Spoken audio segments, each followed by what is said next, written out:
When my husband casually said, "My friends think you're not impressive enough for me, that I could do better," I calmly replied, "Then go ahead and find better."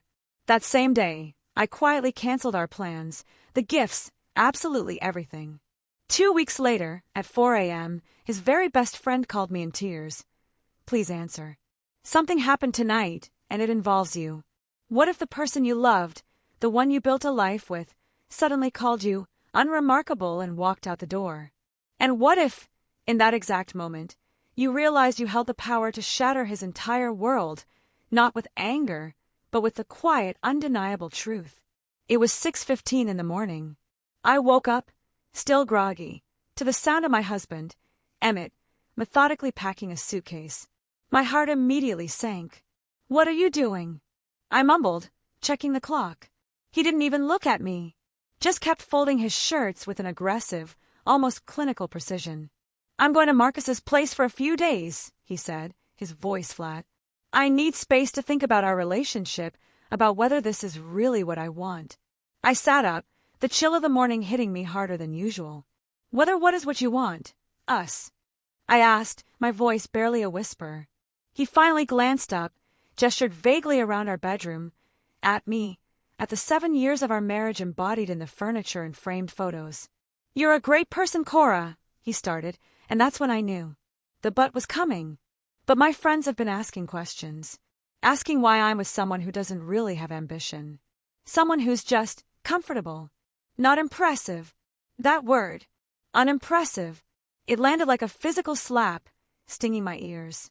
"Sienna said something last night that really stuck with me," he continued, completely oblivious to the pain he was inflicting.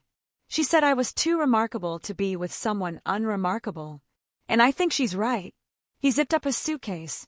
"So, I'm going to take some time, figure out if I want to stay in this marriage or if I want to find someone more aligned with where my life is going." He walked toward the door, suitcase in hand. My mind was racing, a whirlwind of hurt and disbelief. "Emmett," I said, my voice cutting through the silence. He turned back, probably expecting tears, expecting me to beg him to stay. But I wasn't going to give him that. "Before you go," I continued, "I need to tell you something. About my work. About what I've actually been doing for the last 3 years while you thought I was just comfortable and unremarkable." He sighed annoyed and set the suitcase down. "Cora, this really isn't the time. My company," I said, every word calm, clear, "was just acquired for $21 million. A beat of silence. I watched his face, trying to catch every flicker, every shift as the reality of those numbers crashed into the carefully constructed world he lived in. "My share is $12.7 million. His mouth opened, but no sound came out. I continued, a quiet, defiant power building inside me. "So, yes, take your time at Marcus's place. Think about whether you want to find someone more impressive." And then, I dropped the final, delicious bomb. "Oh, and Emmett, the apartment lease is in my name. So take all the time you need. Just not here." The silence that followed was the most satisfying sound I'd heard in 7 years. He stood frozen in the doorway, suitcase handle still gripped in his hand, his brain visibly trying to process. I could practically see the calculations happening behind his eyes. $12.7 million, company acquisition, 3 years. He was desperately trying to reconcile those numbers with the woman he thought he knew. "You're lying," he finally stammered, his voice flat, defensive. "You don't have a company. You just do freelance consulting from the apartment." "I do crisis PR," I corrected him, pulling out my phone. "Nightmares, executive scandals, the kind of disasters other firms won't touch." I found the email, turned the screen towards him. "This is from Catalyst Ventures. The acquisition closed yesterday. Would you like to read the wire transfer confirmation?" He didn't move, didn't reach for the phone. Just stared at me like I'd suddenly started speaking a language he didn't understand. "My business partner's name is Maya Chun," I explained, putting the phone back down. "We started the firm 3 years ago, right around the time you got that promotion you were so proud of. Remember when you came home talking about your new title, your raise, and how you'd finally made it?" I paused, letting the memory hang in the air. "I was happy for you. I made your favorite dinner. I listened to you talk about your success for 2 hours. I never mentioned that I just signed my first 7-figure client. Why? The word came out strangled, raw. Why wouldn't you tell me? I thought about that, I said, my voice softer now, almost reflective. Really thought about it. Because you were so proud of being the successful one, the breadwinner, the remarkable husband with a supportive wife. And I actually thought that letting you have that narrative was what a good wife did. That making myself smaller so you could feel bigger was love. I got out of bed, walked past him to the closet, and started pulling out clothes for the day. A simple black dress, professional, the kind of thing I wore to client meetings when I needed to project authority. I supported you for 2 years after you finished grad school, I continued, keeping my voice level. While you were interning at firms that paid nothing. I paid our rent. I paid our bills. I never mentioned it because I thought that's what partners did. Emmett was still standing in the doorway, pale now, the suitcase hanging forgotten in his hand. Last year, when your firm restructured and cut your salary, I covered the shortfall. You were embarrassed, so I didn't make a big deal about it. Just quietly transferred money from my business account to our joint account so you wouldn't have to worry. I pulled the dress off its hanger.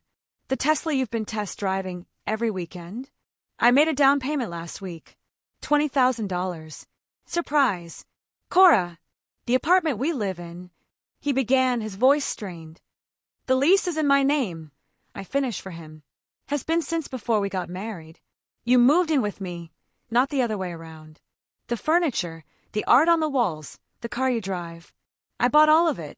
Not because I was keeping score, but because I thought we were building a life together. I thought we were partners. His face had gone from pale to gray. I didn't know.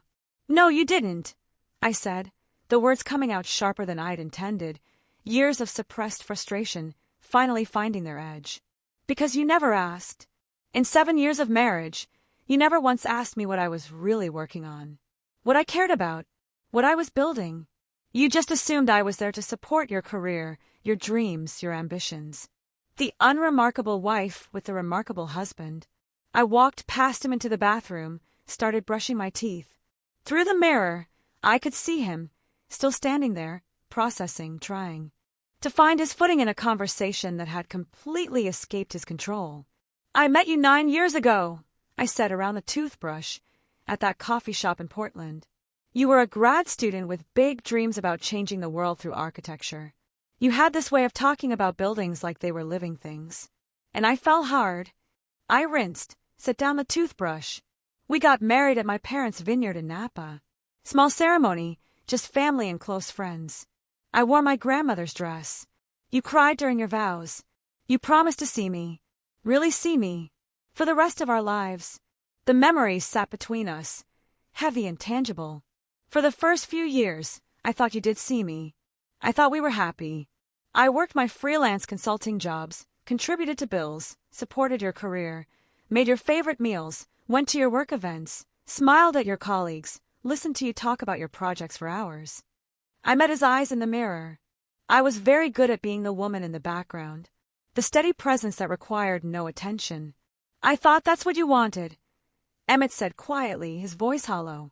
You never said you wanted more. I shouldn't have had to say it, I replied, turning to face him directly. You should have asked. In 7 years, you should have wondered at least once if there was more to me than what you could see on the surface. He sat down the suitcase finally, ran his hands through his hair, looking utterly defeated. I don't understand. You had all this success, this company, this money. Why did you hide it? Why did you let me think that I was unremarkable? Because I thought you needed to be the successful one. I finished for him. I thought that's what you wanted. And maybe, I paused, surprised by the realization, even as I said it out loud. Maybe I was testing you, seeing if you'd love me when you thought I was ordinary, when there was nothing impressive about me to reflect well on you. The test results were in. He failed spectacularly. You said Sienna told you I was unremarkable, I continued. When was that conversation? He looked uncomfortable. Last night at dinner. A bunch of us went out after work.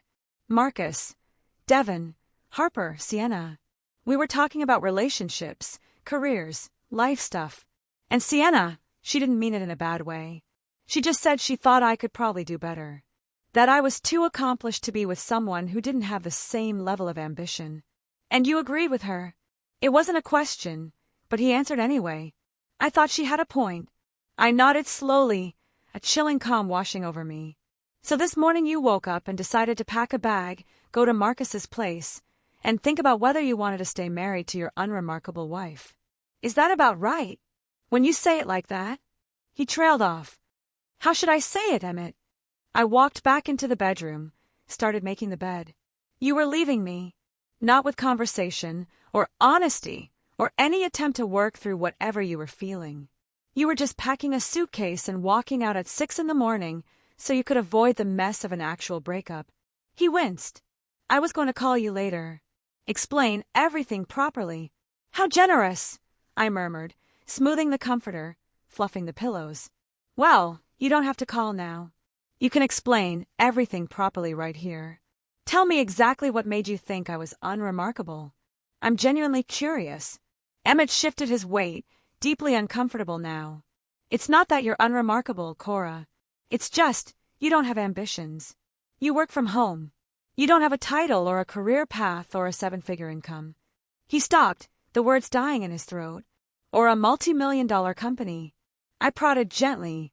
Or clients in 6 countries. Or acquisition offers from 2 Fortune 500 companies. I sat down on the edge of the bed. Which part of that sounds unambitious to you? Another beat of silence. I didn't know about any of that because you never asked. I repeated it, letting it sink in. 7 years, Emmett. You never asked. The morning light was starting to filter through the blinds, casting stripes across the bedroom floor. Somewhere outside, I could hear traffic building, the city waking up. People starting their ordinary days with their ordinary problems. My problem was no longer ordinary.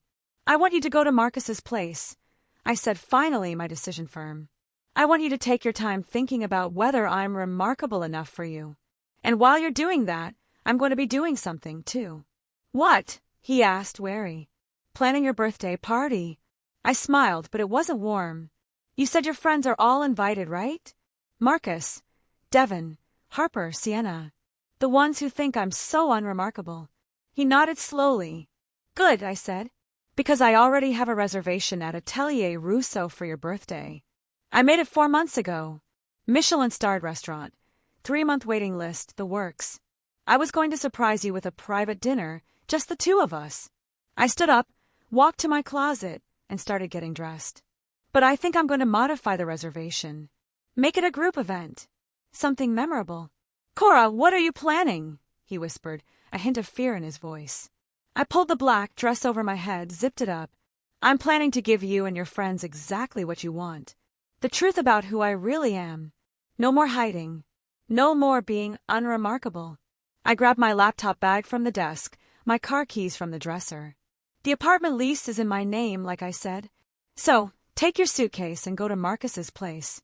Take a week. Take 2 weeks. Take however long you need to decide if you want to find someone more impressive than me. I walked to the bedroom door, then paused and looked back at him. But, Emmett, don't miss your birthday dinner. I promise, it's going to be unforgettable.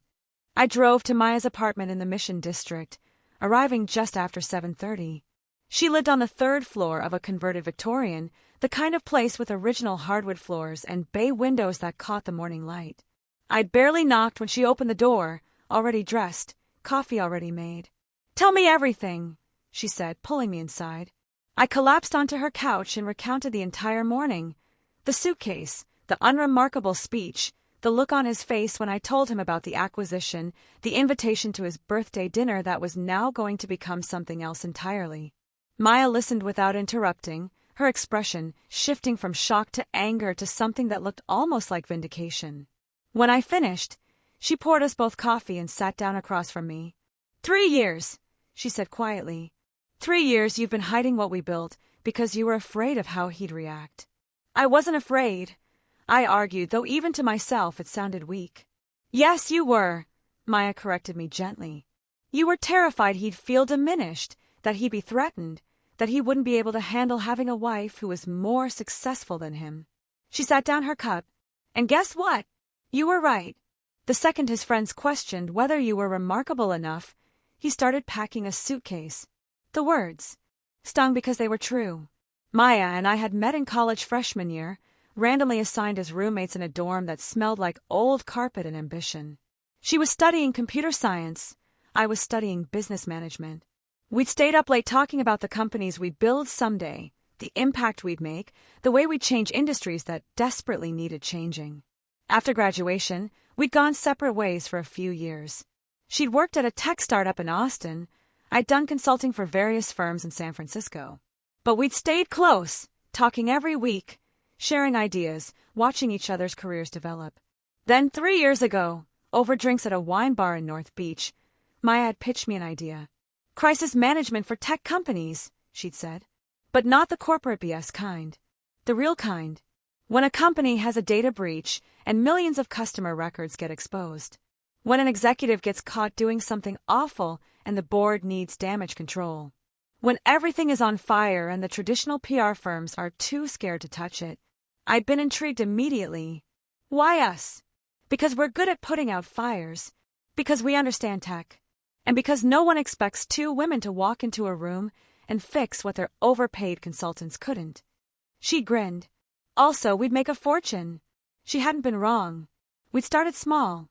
Maya handled the technical side, understanding the systems, the breaches, the vulnerabilities. I handled the people side, the executives, the boards, the carefully crafted statements that acknowledge problems without creating legal liability. Our first client had been a mid-sized fintech company that had exposed 3 million users' financial data through a coding error. They'd hired us out of desperation after 2 other firms had turned them down. We'd fixed it in 6 weeks, contained the PR damage, implemented new security protocols, turned a catastrophe into a case study in responsible crisis response. Word spread fast in the insular world of tech executives. By the end of year 1, we'd billed $800,000.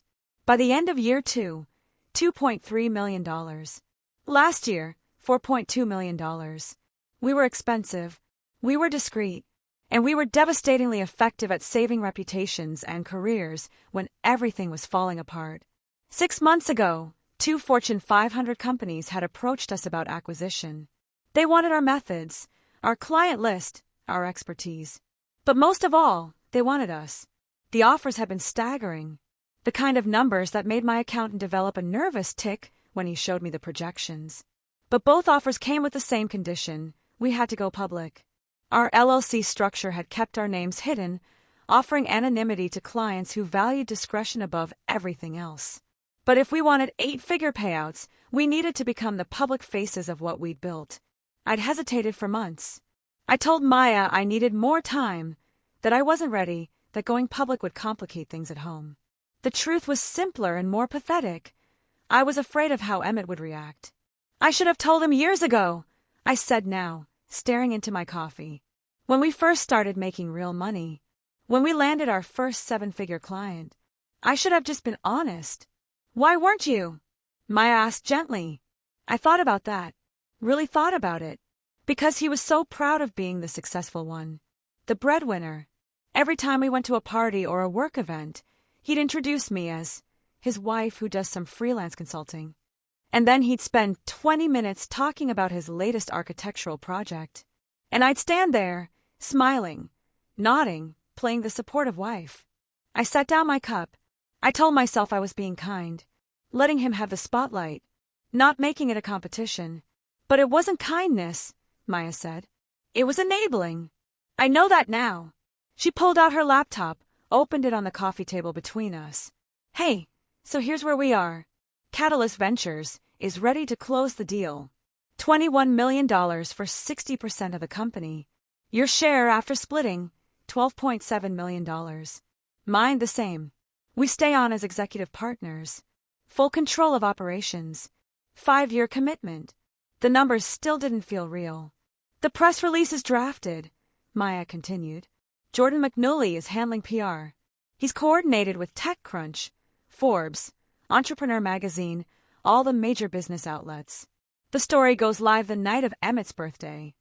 Ashford Chin Crisis Management, acquired by Catalyst Ventures.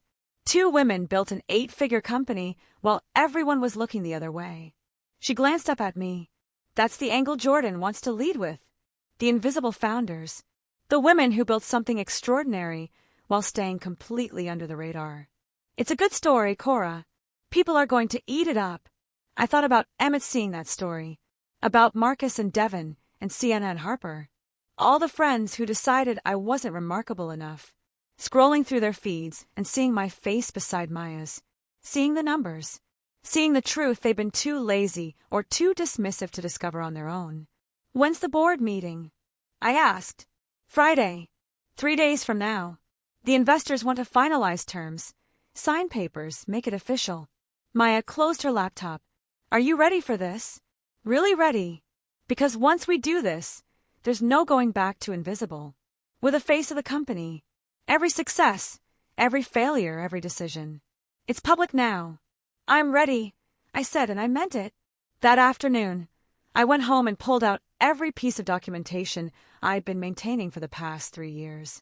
Partnership agreements with Maya, client contracts with NDAs and confidentiality clauses, bank statements showing wire transfers and quarterly earnings, tax returns that told a story Emmett had never bothered to read. I'd been supporting us financially for the last 18 months, ever since his architecture firm had gone through restructuring and cut his salary by 30%. He'd been embarrassed, angry at himself, worried about money. I'd quietly transferred funds from my business account to our joint account, covering the difference so seamlessly he'd never noticed. The apartment we lived in, my name was the only one on the lease. I bought it 5 years ago, before we got married, back when I was still freelancing and saving aggressively. Emmett had moved in after the wedding. We'd never bothered changing the paperwork. The furniture, the art on the walls, the expensive coffee maker he used every morning, I bought all of it. Not because I was keeping score, but because I'd had the money and he'd had student loans he was still paying down. The car he drove, the laptop he used for work, the tailored suits that photographed well at client meetings, all of it funded by the unremarkable wife doing her freelance consulting from home. I made copies of everything, organized it chronologically, created a simple presentation with clean slides and undeniable numbers. Then I pulled up the folder I'd labeled support 2 years ago when Emmett had graduated and started looking for work. 2 years of rent payments while he interned at firms that paid nothing but promised experience. The $15,000 I'd loaned him for professional camera equipment, high-end gear for architectural photography that would make his portfolio stand out. He'd promised to pay me back when he got his first real paycheck. That was 4 years ago. We'd never discussed it again. The $8,000 website redesigned by a professional developer who'd made Emmett's online portfolio look slick and sophisticated. The $3,000 I'd spent on his membership to the American Institute of Architects. The countless dinners and client lunches I'd funded while he was networking and building connections. I'd never thought of it as keeping score. I'd thought of it as partnership, as investment in our shared future, as the invisible work that held relationships and households together. But looking at the numbers now, spread across my desk in neat columns of debits and credits, I realized I'd been subsidizing more than his career. I'd been subsidizing his ego, funding the fiction that he was the successful one, the remarkable one, the generous husband who'd been kind enough to marry someone ordinary. My phone buzzed. A text from Emmett. Asterisk, can we talk? I've been thinking about what you said. Asterisk, I stared at the message for a long moment. Then I typed back. Asterisk, not yet. Enjoy your time at Marcus's place. We'll talk at your birthday dinner. Asterisk, another buzz, almost immediate. Asterisk about that. Maybe we should cancel the dinner. Keep this between us. Asterisk, I smiled at the screen. He was starting to understand that something was coming. Starting to feel the first tremors of the earthquake I was about to trigger. No, I typed back. Asterisk, your friends were instrumental in helping you see how unremarkable I am. They deserve to be there when you find someone better. Dinner is still on. Saturday, 8 p.m., Atelier Russo. Don't be late. Asterisk, I silenced my phone and went back to my documentation. 3 days until the board meeting. 10 days until Emmett's birthday. 10 days until everyone who'd ever called me unremarkable learned exactly what they'd been too blind to see. I pulled up the reservation for Atelier Russo on my laptop and clicked the modification button. Changed the party size from 2 to 12. Added a note requesting the semi-private dining room with presentation capabilities. Then I called the restaurant directly. This is Cora Ashford. I have a reservation for the 15th. I'd like to make some special arrangements. The maitre d' at Atelier Rousseau was a woman named Colette. French accent still thick despite 20 years in San Francisco. She listened to my requests with the practiced neutrality of someone who'd seen everything. The semi-private dining room. Yes, we have availability for your date. And you'd like presentation equipment? A screen and connection for my laptop? Nothing elaborate, just clean and professional, of course. And the menu, the chef's tasting menu, all 12 guests, wine pairings. I paused. And Colette, I need absolute discretion. The guest of honor doesn't know about the modifications I'm making. Something flickered in her expression. Curiosity, maybe, or recognition of a story she'd heard variations of before. Naturally, Miss Ashford. We pride ourselves on discretion. I hung up, and immediately my phone buzzed with a text from Emmett, his first of what would become many. Asterisk, this is crazy. Can we please just talk? Asterisk, I set the phone face down on my desk and went back to work. Over the next 3 days, the messages came in waves. 19 texts, each one revealing exactly how little he understood about what had broken between us. Day 1 was anger. Asterisk, you're being completely irrational about this. I was just being honest. That's what we're supposed to do in a marriage. Asterisk, Day 2 shifted to confusion. Asterisk, I don't understand why you're shutting me out. Can we at least talk like adults? This silent treatment is childish. Asterisk, by day 3, he'd moved to conciliation. Asterisk, I didn't mean it the way it sounded. You know how I get when I'm stressed. Work has been intense, and my friends were just trying to help me process. Can we please just sit down and talk this through? Asterisk, I responded to exactly 0 messages. In my crisis management work, I'd learned that silence was often more devastating than confrontation. When companies faced scandals, the worst thing they could do was engage in back and forth with critics. It gave the story oxygen, kept it alive, allowed the narrative to spiral in unpredictable directions. Better to go quiet. Let the other side fill the vacuum with their own fears and projections. Let them imagine the worst possible scenarios. I could feel Emmett starting to panic by day 5. Asterisk, please, just tell me what I can do to fix this. I know I messed up. I know I said something hurtful, but we've been together 7 years. That has to count for something. Please, asterisk, day 6. Asterisk, Marcus says I should give you space, but I can't just sit here not knowing what you're thinking. Are you planning to leave me? Are you talking to a lawyer? Please just tell me what's happening. Asterisk, the mention of a lawyer was interesting. He was starting to understand. This wasn't a fight. This was something else. Day 7. Asterisk, I drove by the apartment today. Your car was there, but you didn't answer when I knocked. I know you're home. I know you can hear me. This isn't fair, Cora. You can't just shut me out like this. Asterisk, surely I could. The apartment was mine. The lease was in my name. He had no legal right to be there, and I'd already changed the locks. A precaution Helen Voss had recommended during our first meeting. I'd met Helen on day 4, in her glass-walled office on the 42nd floor of a building in the financial district. Maya had recommended her with 7 words. She protects women's assets. She's ruthless. Helen was in her 60s, silver haircut and a sharp bob, wearing a suit that probably cost more than most people's monthly rent. She had the kind of face that had seen every variation of human betrayal and wasn't impressed by any of it anymore. I'd brought copies of everything: the apartment lease, bank statements, tax returns, the paper trail of financial support I'd provided throughout our marriage. Helen spread the documents across her massive desk and studied them with the focus of a surgeon examining x-rays. This is unusual, she said after several minutes of silence. Usually, I'm helping women prove their non-financial contributions, childcare, household management, emotional labor, trying to argue that those things have value, even if they don't show up in a bank account. She looked up at me. You're in the opposite position. You've been the breadwinner, and he doesn't even know it. He knows now, I said. I told him the morning he was leaving. How did he react? Shock. Disbelief. He accused me of lying at first. Helen nodded, unsurprised. They usually do. Men like your husband build their identity around being providers. When that narrative collapses, they don't handle it well. She pulled out a legal pad and started making notes. California is a community property state. Anything acquired during the marriage is presumed to be jointly owned. But there are exceptions. She walked me through the specifics. The apartment was mine, acquired before marriage. Lease never changed. That was separate property. My business was trickier. My end, I had started it during my marriage, which meant Emmett could potentially claim a portion of its value.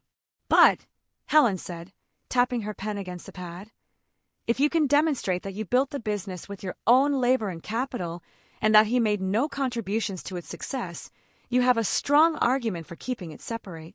Do you have documentation of how you funded the startup costs? Everything came from my personal savings from before we were married. Good. And did he ever contribute financially to the business? Invest money, provide loans? No. He didn't even know it existed until 4 days ago. Helen allowed herself a small smile. Even better. What about his career?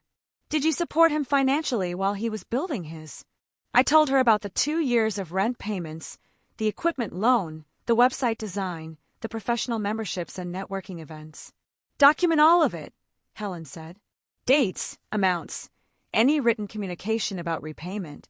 In California, when one spouse supports the other's education or career development, that can be considered a separate contribution that offsets community property claims.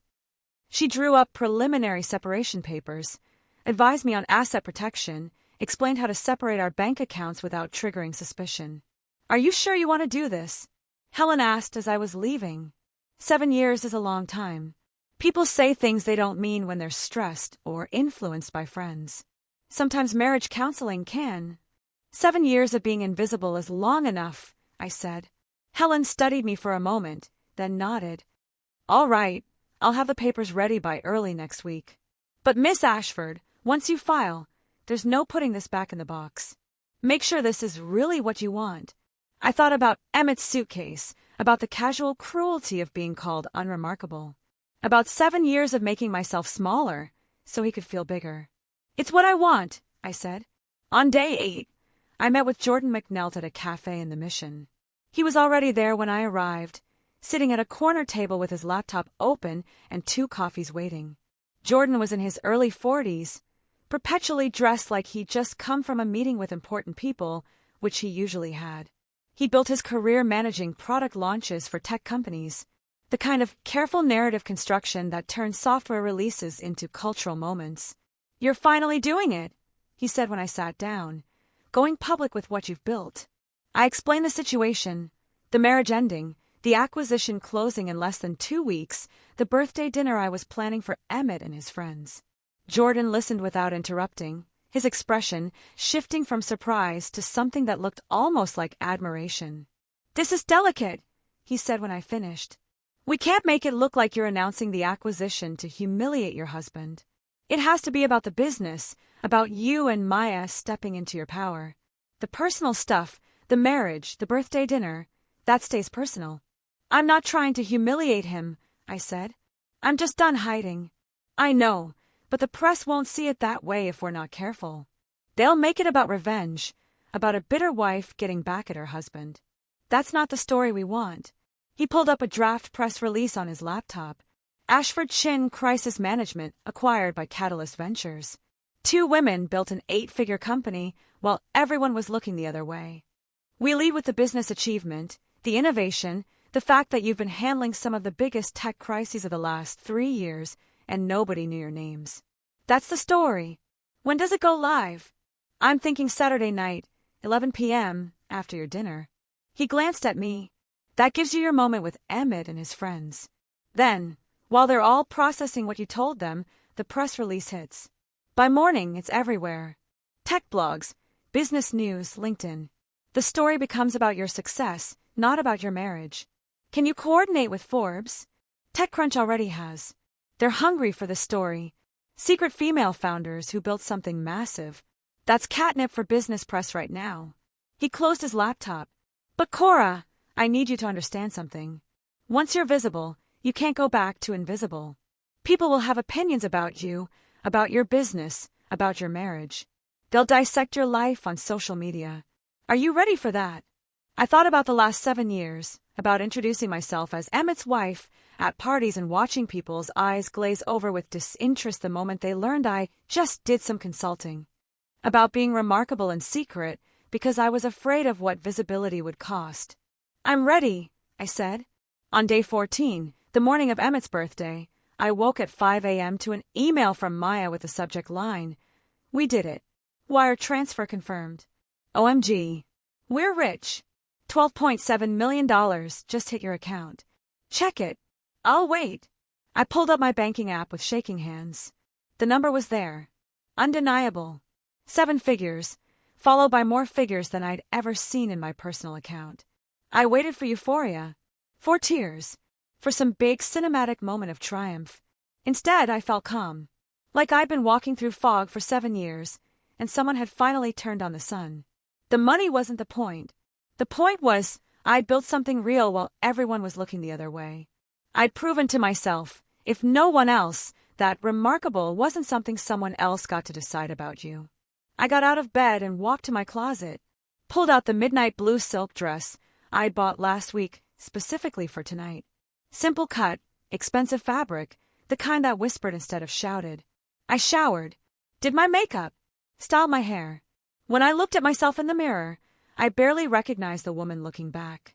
Not because I looked different, but because I felt different. So present, done disappearing. My phone buzzed. Another text from Emmett. "See you tonight." I smiled at the screen and typed back. 8:00 p.m. Don't be late. I arrived at Atelier Rousseau at 7:45, parking in the structure across the street.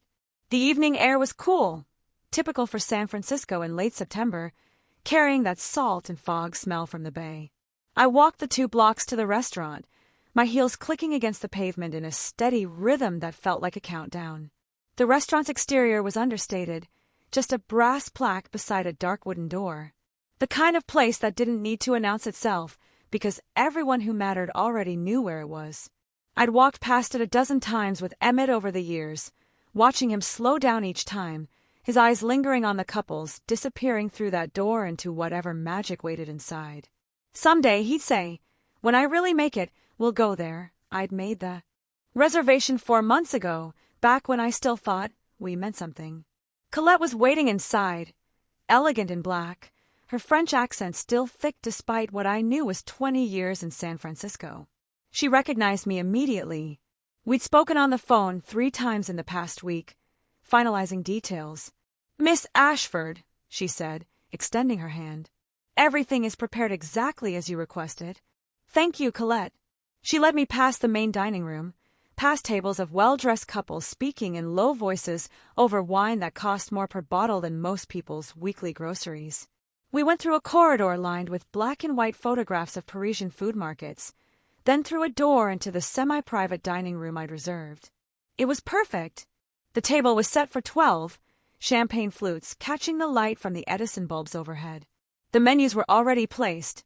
I'd pre-selected the chef's tasting menu, 7 courses, wine pairings with each.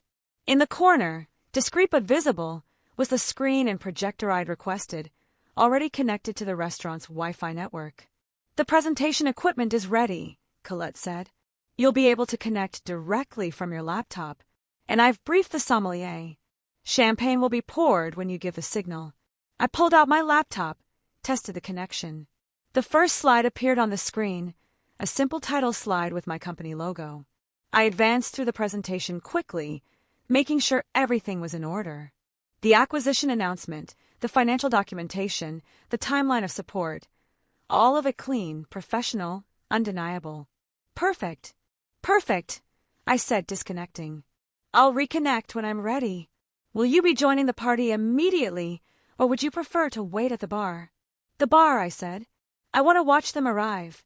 Colette led me back to the main room and settled me at the far end of the bar, positioned so I could see the entrance and the corridor leading to the private dining room. She placed a glass of sparkling water in front of me without asking. "For clarity," she said quietly, and I appreciated her understanding. I needed to be clear tonight, present for every moment of what was about to happen. The first guests arrived at 7:50. Marcus and Devin, Emmett's college roommates, both of them dressed in suits that screamed finance money. Marcus had put on weight since I'd last seen him at a barbecue 2 summers ago. Devin had shaved his head, probably trying to get ahead of the balding that was clearly winning. They looked around with confusion, checking their phones, comparing notes. Through the window, I watched them show each other their text messages, invitations I'd sent from an unknown number claiming to be from Emmett. Colette greeted them smoothly, confirmed they were here for the Ashford party, and led them to the private dining room. I watched their faces as they passed. Curiosity, uncertainty, the beginning of that social anxiety that comes from not knowing what role you're supposed to play. Harper arrived next at 7:57. Emmett's colleague from Morrison and Associates. I'd met her exactly 3 times in 7 years. Twice at company holiday parties, and once at a dinner celebrating Emmett's promotion. She was the kind of woman who dressed like she was perpetually on her way to an important meeting. Sharp blazer, crisp blouse, heels that added 3 inches but somehow still looked practical. She greeted Marcus and Devin with the kind of professional warmth that didn't quite reach genuine friendship, and I realized she probably didn't know them well either. We were all supporting players in Emmett's life, kept carefully separated, so we never compared notes. At 8 o'clock exactly, Sienna walked in. I'd never met her in person, but I recognized her from the photos Emmett had shown me. Tall, blonde, the kind of pretty that looked expensive to maintain. She was wearing a dress that probably cost what most people spent on rent. Emerald green, fitted, the kind that demanded attention in any room. This was the woman who told Emmett I was unremarkable. The friend whose opinion had mattered more than 7 years of marriage. I watched her greet the others with easy confidence. Watched her laugh at something Marcus said. Watched her settle into the room like she belonged there, like this was her party, her celebration, her stage. Not for long. Colette offered champagne. Sienna accepted. The others followed suit. They clustered in the private dining room, visible through the glass partition. Their body language, shifting from confusion to that forced social energy people adopt when they're not sure what's happening but don't want to seem uncool. I checked my phone. He texted again. Emmett was late. Then the door opened, and there he was. He stood in the entrance for a moment, scanning the restaurant, and I watched the confusion bloom across his face when he spotted his friends through the glass. He pulled out his phone, checked it like he might have missed a message explaining what was happening. He was wearing the charcoal suit I'd bought him 18 months ago when he'd made senior design lead, the one I'd had tailored specifically to his measurements at a shop in North Beach that charged $200 just for the alterations.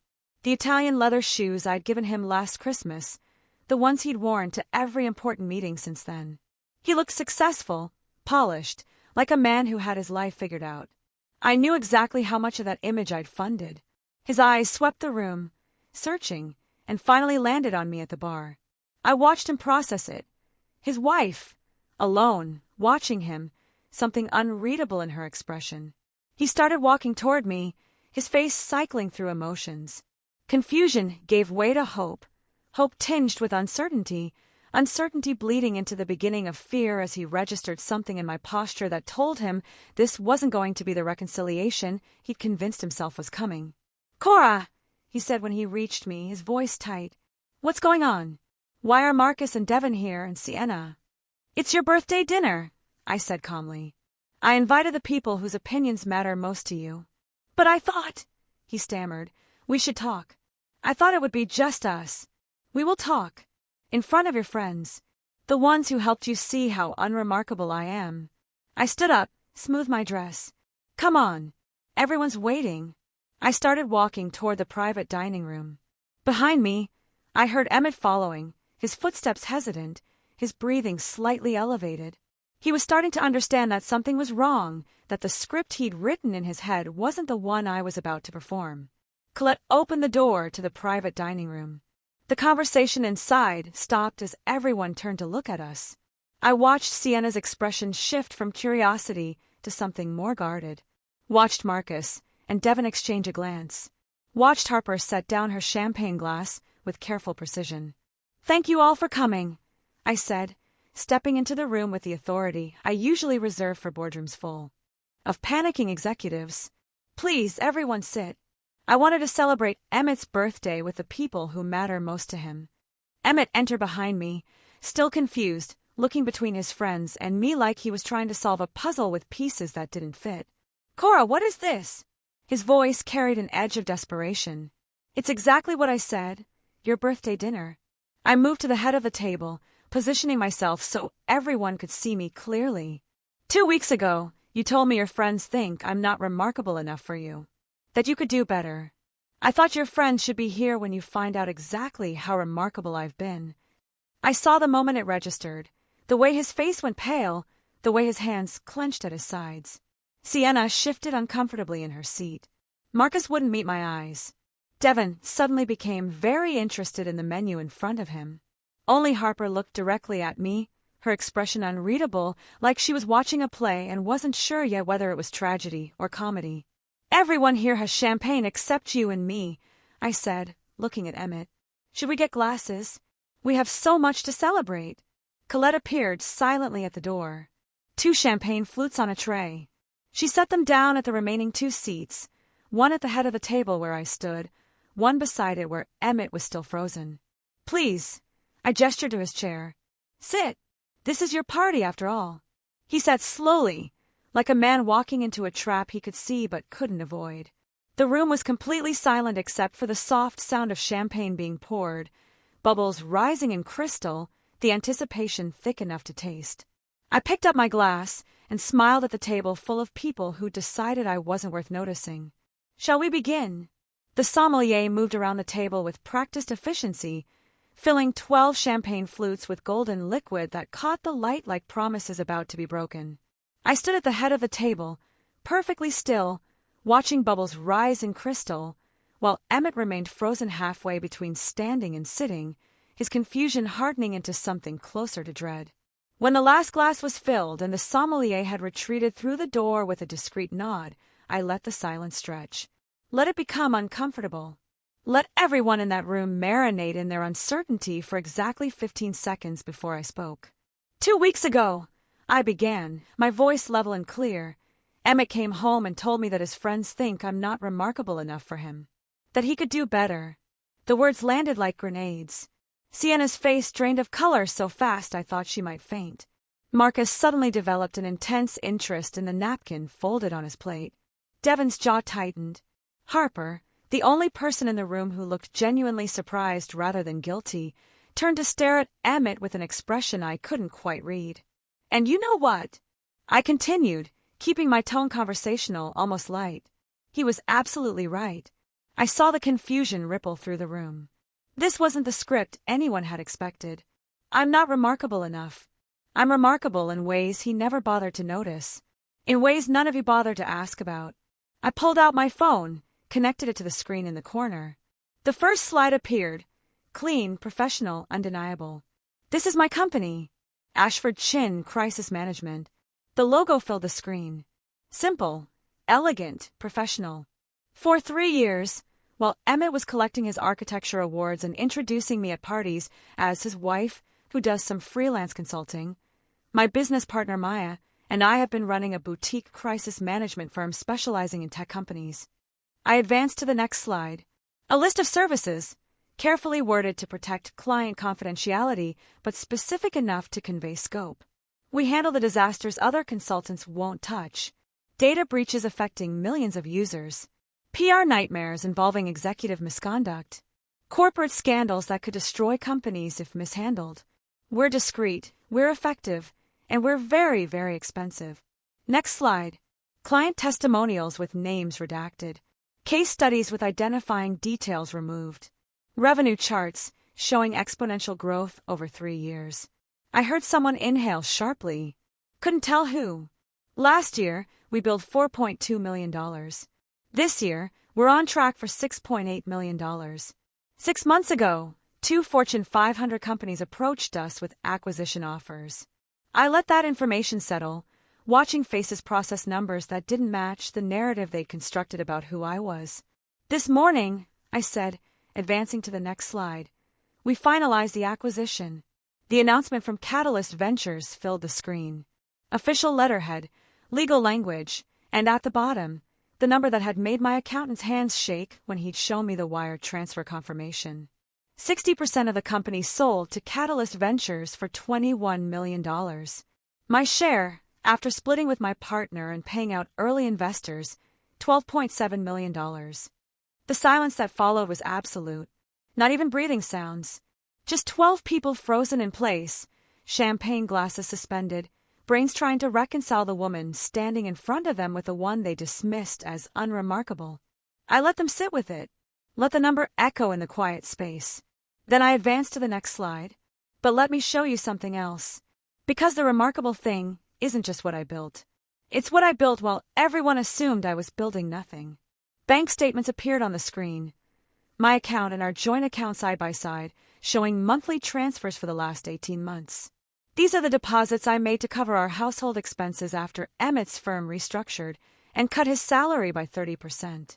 He was embarrassed about the pay cut, so I quietly transferred money from my business account to our joint account, enough to cover the shortfall so he wouldn't have to worry. Emmett made a sound, something between a gasp and a groan. I didn't look at him, kept my eyes on the screen, on the evidence that couldn't be argued with. Next slide. Rent receipts from 5 and 6 years ago. These are from the 2 years after Emmett finished grad school. While he was interning at architecture firms that paid nothing but promised experience, I paid our rent. Both of us. For 24 months. Next slide. A bank transfer for $15,000. This is the loan I gave Emmett for professional camera equipment, high-end gear for architectural photography, to make his portfolio stand out. The loan agreement said he'd repay it when he got his first real paycheck. That was 4 years ago. We never discussed it again. I could feel Emmett staring at me, could sense the weight of his gaze, but I kept my focus forward. Next slide. An invoice from a web development company. $8,000 for a professional website redesign. His portfolio site, the one that helped him land his job at Morrison & Associates. Next slide. Another invoice. $3,000 for his membership in the American Institute of Architects, professional development courses, networking events, materials for presentations. Slide after slide, a paper trail of support that had been invisible because I'd never demanded recognition for it, never mentioned it, never held it over him. The receipts added up in real time on the screen. Dinners I'd paid for while he was networking. The car insurance I'd covered. The 1,000 small expenses that accumulate when you're building a life with someone, and one person is quietly carrying more weight than the other realizes. I never thought of this as keeping score, I said quietly. I thought of it as partnership, as love, as the invisible work that holds households together. I finally looked at Emmett. His face was gray, his hands gripping the edge of the table like he needed something solid to hold on to. But looking at these numbers now, I realized what I was actually doing. I was subsidizing your ego, funding the fiction that you were the successful one, the breadwinner, the remarkable husband generous enough to marry someone ordinary. I turned to face the whole table, and all of you helped maintain that fiction, because it was easier to assume I was unremarkable than to ask what I actually did. Easier to judge me for not having an impressive job title than to wonder if maybe I was building something you couldn't see. Sienna was crying silently, tears running down her face unchecked. Marcus had his head in his hands. Devin was staring at the table like he wanted it to swallow him. Harper was still looking at Emmett with that unreadable expression. Something between disappointment and disgust. The apartment we live in, I continued, the lease is in my name, has been since before we married. Emmett moved in with me, not the other way around. The furniture, the art, the car he drives, I bought all of it. Not because I was keeping score, but because I had the money and he had student loans he was paying down. I disconnected my phone from the screen. The slides disappeared, leaving just a blank white rectangle that somehow felt louder than the images had been. I kept all of this quiet because I thought that's what a good wife did. I thought being remarkable meant being invisible. I thought love meant making myself smaller so my partner could feel bigger. I picked up my champagne glass. The weight of it felt significant, ceremonial. I was wrong about all of that. And Emmett, you were wrong, too. Not about me being unremarkable. You were wrong about what remarkable looks like.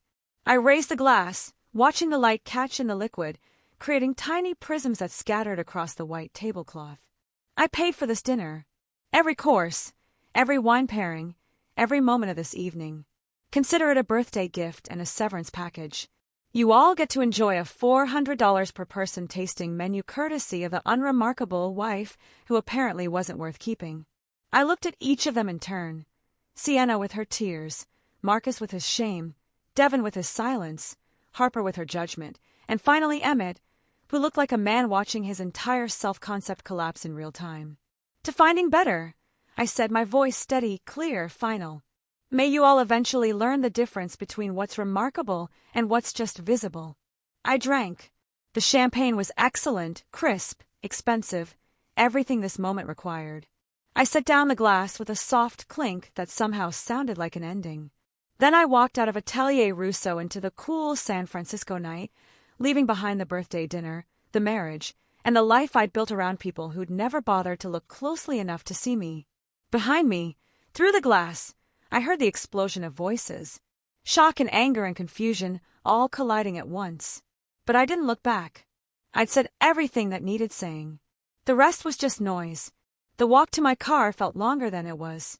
Every step away from Atelier Russo was a step into a version of my life I'd never imagined. Not divorced, not yet, but fundamentally changed in ways that couldn't be undone.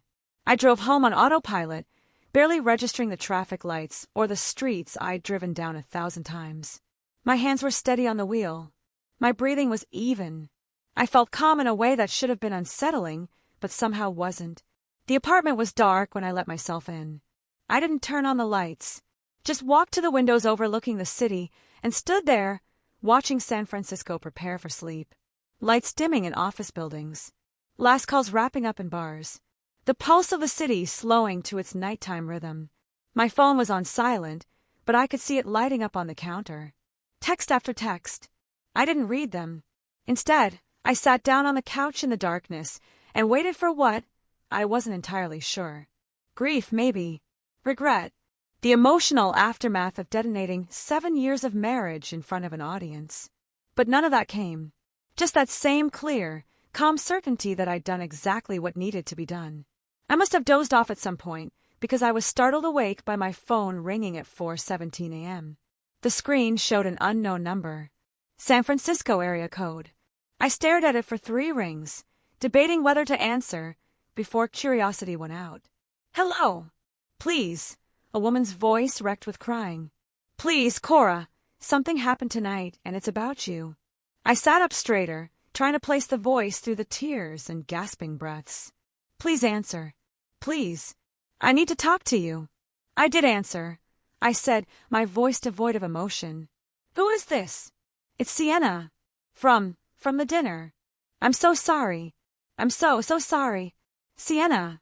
The friend who told Emmett I was boring, who'd started the conversation that led to him packing a suitcase and announcing he could do better.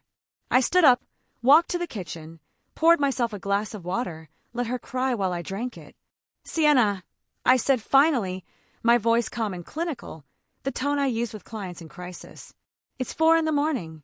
What happened? After you left, she managed between sobs. Everything fell apart. Emmett tried to explain it away, tried to say you were exaggerating, that the company wasn't really yours, that you were just trying to make him look bad. I leaned against the counter, phone pressed to my ear, waiting. But Harper pulled out her phone. She found the press release. It went live at 11. It's everywhere. Cora, TechCrunch, Forbes, LinkedIn. Crisis management firm Ashford Chin acquired for 8 figures. Your picture is right there with your partners. The whole story about building the company in secret. I pulled up my own phone with my free hand, scrolled through notifications I'd been ignoring. He was right. Jordan's press release had exploded across the tech news ecosystem. My face and Maya's were on the homepage of TechCrunch. Forbes had already posted an article with the headline, The Invisible CEOs, How 2 Women Built an 8-Figure Company While No One Was Watching. We all. Entrepreneur Magazine, your story. Book deal interest, literary agent. Congratulations from former clients. Messages from investors I'd spoken to once at conferences years ago, suddenly remembering my name and asking about expansion opportunities. 3 separate podcast producers wanting me to tell the story of building a company in secret. And the headlines. Oh my God, the headlines. I opened Safari and typed my name. The results filled the screen. Secret CEO's marriage ends after husband calls her unremarkable. The woman who built an 8-figure company while her husband thought she was nobody. From invisible to unstoppable, one woman's revenge on being underestimated. Tech executive exposes husband's belittling at his own birthday party. Some articles were sympathetic, framing me as a woman who'd finally stood up for herself. Others were critical, using words like calculating and vindictive and public humiliation. One opinion piece questioned whether someone who would weaponize a birthday dinner had the emotional stability to run a crisis management firm. Everyone had an opinion. Everyone had a take. My life had become a story people told to prove whatever point they wanted to make about marriage, success, gender dynamics, or revenge. I set the phone down and went to make coffee. The apartment felt different in daylight, emptier somehow, even though nothing had physically changed. It was still my furniture, my art on the walls, my coffee maker on the counter, but it felt less like home and more like a stage set waiting for the next scene. I was halfway through my first cup when someone knocked on the door. I looked through the peephole and saw Maya holding a paper bag and 2 to-go cups of coffee. "I brought reinforcements," she said when I opened the door. "Bagels from that place in the Mission you like, and better coffee than whatever you're drinking." She walked in without waiting for an invitation, set everything on the kitchen counter, and pulled me into a hug that lasted longer than either of us typically tolerated. "You did it," she said when she finally let go. "You actually did it." "Did what?" "Destroyed my marriage in front of an audience." "Stop hiding," she countered, opening the bag, pulling out bagels and cream cheese. "Stop making yourself small. Stop letting him take credit for the life you built." We settled on the couch with food and better coffee, and Maya filled me in on her morning. I'd given 3 interviews already. Forbes, TechCrunch, and NPR's Marketplace. Turned down 5 others, because I figured we should coordinate our messaging. She took a bite of her bagel. "Jordan's been handling most of the press requests, but they specifically want both of us. The story of 2 women building something this big in secret. It's catnip for business media right now." "How bad is it?" I asked. "The personal stuff." Maya pulled out her phone, scrolled through something. "It's everywhere. The dinner, the presentation, the acquisition announcement. Someone at the restaurant must have talked because there are details about what you said, what you showed on the screen. Twitter's having a field day. Half the people are calling you a hero. The other half think you're a villain." She handed me her phone. I scrolled through the tweets. Asterisk, this is what we mean when we say women's work is invisible. She was literally funding his entire life, and he called her unremarkable. Imagine being so fragile you can't handle your wife being successful. Men are embarrassing. Asterisk, and then the counter tweets. Asterisk, she humiliated him at his birthday dinner in front of all his friends. That's not empowerment, that's cruelty. Play stupid games, win stupid prizes. He called her unremarkable, she showed receipts. Fair trade. Asterisk, I handed the phone back. "I don't know if I can read any more of that." "You shouldn't," Maya said. "None of it matters. What matters is we have a company to run, and suddenly everyone knows who we are." She set down her bagel. "Do you regret it? The way you did it? Going public at the dinner instead of just filing for divorce quietly?" I thought about that. Really thought about it. "No," I said finally. "I don't regret telling the truth. I regret that it took him calling me unremarkable for me to realize I'd been making myself invisible. That I'd spent 7 years shrinking so he could expand." Maya nodded slowly. "You know this changes everything, right? We can't go back to being anonymous. We're the face of Ashfordshire now. People are going to have opinions about us, about how we dress, what we say, who we date, what we believe. We're public figures now, whether we want to be or not." "I know. Are you ready for that?" I looked at my phone, at the 53 emails and 27 missed calls, and the hundreds of social media notifications I hadn't even begun to process. "I guess I have to be." Maya stayed for another hour, helping me draft responses to the most important interview requests, coordinating with Jordan on messaging strategy, making a list of decisions that needed to be made about the company's public presence now that we were no longer invisible. When she left, I finally opened my personal email and found what I'd been avoiding. 12 messages from Emmett sent throughout the night and early morning. I read them in chronological order, watching the progression like a time-lapse of someone's self-concept collapsing. Asterisk 11:47 p.m. What the hell was that? You humiliated me in front of everyone I know. How could you do this? Asterisk 12:23 a.m. You planned this. You set me up. Made me look like a fool on purpose. Asterisk 12:58 a.m. I know I said something hurtful, but you didn't have to destroy me publicly. That was cruel. Asterisk 1:34 a.m. Everyone's texting me. The press release is everywhere. Why didn't you tell me? Why did you hide it? Asterisk 2:15 a.m. I don't understand. You never told me you had a company. You never said you were successful. How was I supposed to know? Asterisk 2:47 a.m. I didn't know you were supporting us financially. You never mentioned the rent payments or the loans. Why didn't you tell me? Asterisk 3:00 a.m. Marcus asked if I ever asked about your work. If I ever wondered what you were building. And I couldn't answer him. Asterisk 3:33 a.m. I see it now. I see what I did. How I never asked. How I never looked. How I made you small because I needed to feel big. I don't know if you'll ever read this, but I'm sorry. Not for getting caught. For what I did to you every day for 7 years. Asterisk the last message was different from the others. Less defensive, more raw, like he'd finally stopped trying to manage the situation and started actually thinking about what he'd done. I read it twice, looking for manipulation, for the careful word choice of someone trying to produce a specific response. Found only exhaustion and something that might have been genuine understanding. I deleted all 12 messages anyway.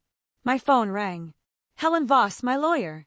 Good afternoon, she said when I answered, her voice carrying a warning note I recognized from our first meeting. I hope you've been resting after your eventful evening. Barely. What's wrong? Emmett retained counsel this morning. Richard Castellano, family law. He's expensive and aggressive, and he called me an hour ago asking about our intentions regarding separation. My stomach dropped. Already. He moves fast. That's part of why he's expensive. I heard papers rustling on her end. I told him you're prepared to file for dissolution, that you're seeking no community property claims, given that the apartment and business assets are clearly separate property. But Cora, you need to prepare yourself for what's coming. What's coming? Richard is going to argue that Emmett deserves compensation for supporting your career during the early years of your marriage. He's going to paint a picture of a devoted husband who sacrificed his own advancement to support his wife's ambitions, who's now being discarded the moment she achieved success. I almost laughed. He supported my career. I paid our rent for 2 years while he was unemployed. I know, and we have documentation proving that. But Richard is very good at crafting narratives that judges find compelling. He'll argue that emotional support, networking assistance, household management, all of it constitutes contribution to your success. I walked to the window, looked out at the city below. Ordinary Sunday afternoon. People living their ordinary lives.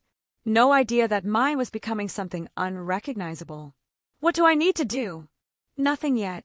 Just be aware that this isn't going to be quick or quiet. Richard will fight for a settlement. He'll probably leak things to the press to pressure you. He'll make this as public and painful as possible if he thinks it'll get you to pay out. Let him try, I said. I have 7 years of documentation, bank statements, loan agreements, receipts for every dollar I spent supporting Emmett's career while he was telling people I was unremarkable. If Richard wants to make this public, we'll make it very public. Helen was quiet for a moment. That's a dangerous game, Cora. Divorce proceedings that play out in the media rarely end well for anyone. Neither does staying invisible, I said. After we hung up, I sat on the couch with my cold coffee and thought about what came next. Legal battles, media scrutiny, every detail of my marriage, and my business dissected by strangers with opinions. My phone buzzed.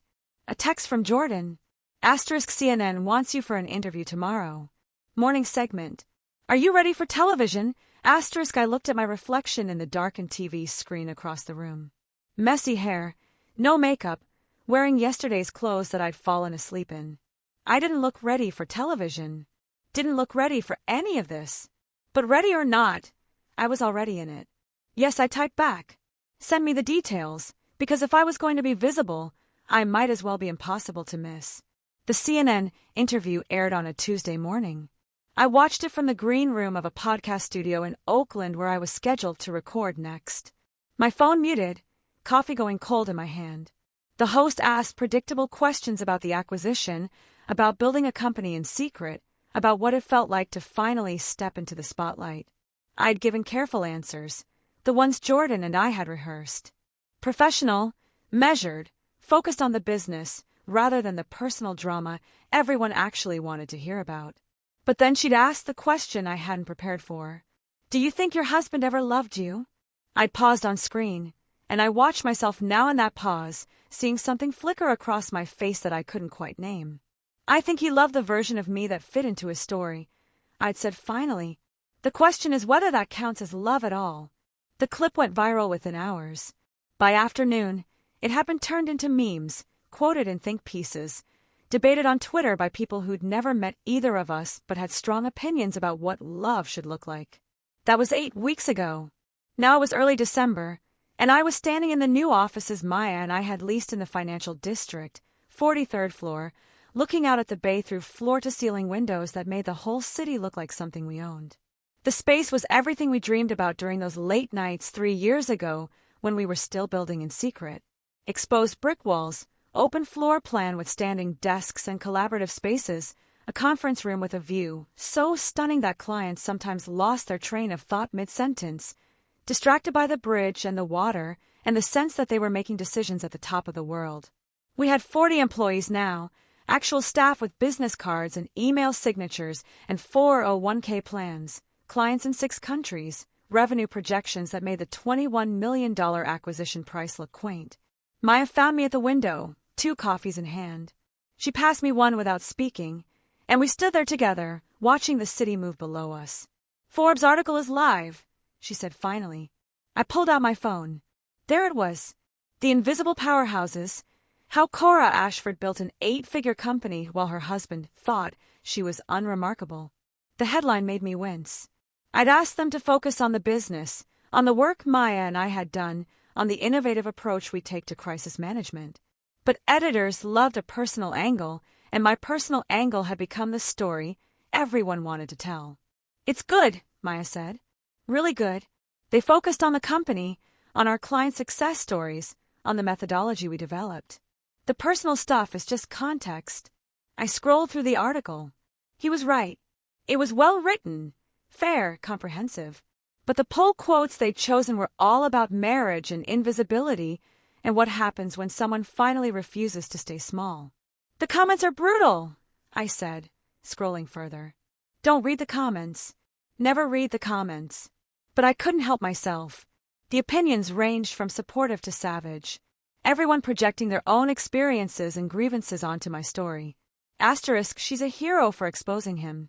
She's vindictive for humiliating him publicly. This is what feminism looks like. This is what narcissism looks like. Asterisk, I locked my phone and put it in my pocket. How are you doing? Maya asked. Really doing? I don't know, I said honestly. Some days I feel clear and strong and certain I did the right thing. Other days I wonder if I could have handled it differently. Been less public. Less dramatic. You weren't dramatic. You were honest. There's a difference. Tell that to the internet. Maya turned to face me fully. Cora, you spent 7 years making yourself invisible so your husband could feel impressive. You built a multi-million-dollar company while he was telling people you did some freelance work. When you finally told the truth about who you were and what you built, people called it revenge. But it wasn't revenge. It was just refusing to participate in his fiction anymore. I knew she was right, knew it intellectually. But knowing something and feeling it are different things. My phone buzzed. An email from an address I didn't recognize, but a name I did. Emmett. I stared at it for a long moment before opening it. Cora, asterisk, I've had time to think. To really think about what I did, what I said, who I was. You asked me once what I thought about you, really thought, and I said my friends might have a point about you. Not being impressive enough. I've realized now that the only unimpressive thing in our marriage was my inability to see what was right in front of me. You were building an empire while I was building my ego. You were creating something meaningful while I was creating an image. I don't expect forgiveness. I don't deserve it. I just wanted you to know that I see you now. Really see you. And you're the most remarkable person I've ever known. I'm sorry it took losing you to figure that out.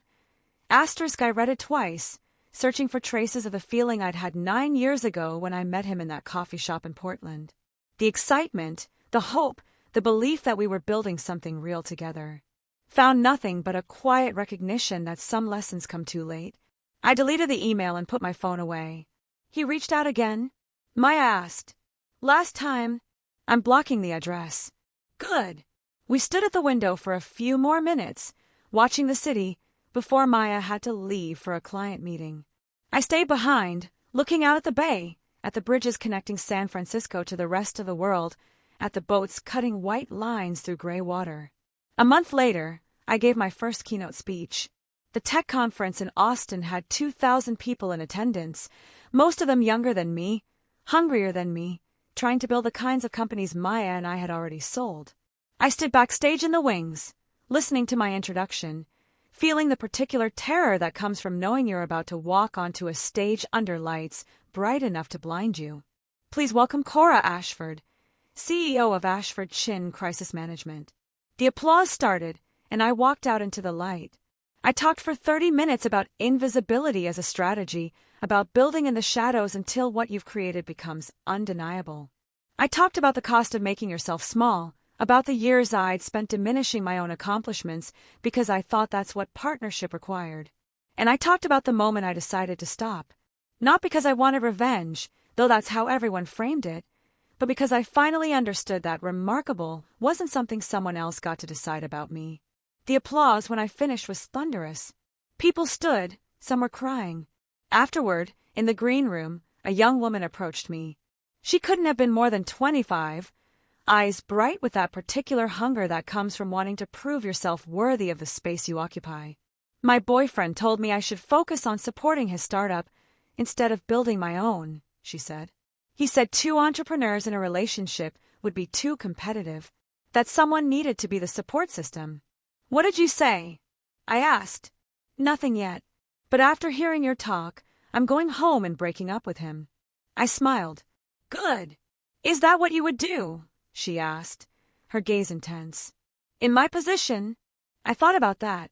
About 7 years of supporting Emmett's career while quietly building my own. About the price of invisibility and the cost of visibility. About the woman I'd been and the woman I'd become. I'd ask yourself one question, I said. Does he make you feel bigger or smaller? Does being with him expand your sense of what's possible or contract it? If the answer is contract, you already know what to do. She nodded, thanked me, and walked away with the kind of determined stride that suggested she'd already made her decision. On a Friday evening in mid-December, 3 months after the dinner that changed everything, I stood in my apartment.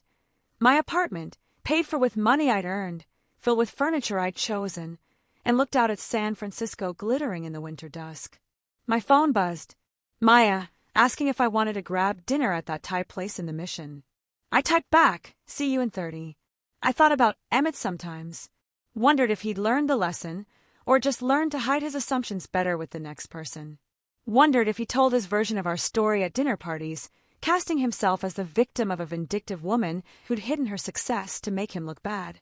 I thought about Sienna and Marcus and Devin and Harper, whether they'd changed how they measured people, or just gotten more careful about saying their judgments out loud. But mostly, I thought about the woman I'd been. The one who made herself small, who built empires in secret, who believed love meant disappearing until there was nothing left of yourself but the reflection in someone else's eyes. And I thought about the woman I'd become. Visible, valued, finally taking up the space I'd earned. Emmett had called me unremarkable, and in doing so, he'd given me permission to stop performing. Stop shrinking. Stop asking for permission to be exactly as extraordinary as I'd always been. I grabbed my coat and keys, locked the door behind me, and headed out into the December evening. The city was alive with lights and movement and possibility, and I was finally, undeniably, unforgettably visible. That quiet revolution from invisible to unforgettable turned out to be the most remarkable thing of all. If this story of reclaiming your power had you hooked from start to finish, hit that like button right now. My favorite part was when Cora revealed those bank statements at the birthday dinner, showing who really funded everything. What was your favorite moment? Drop it in the comments below. Don't miss more empowering stories like this. Subscribe for more stories,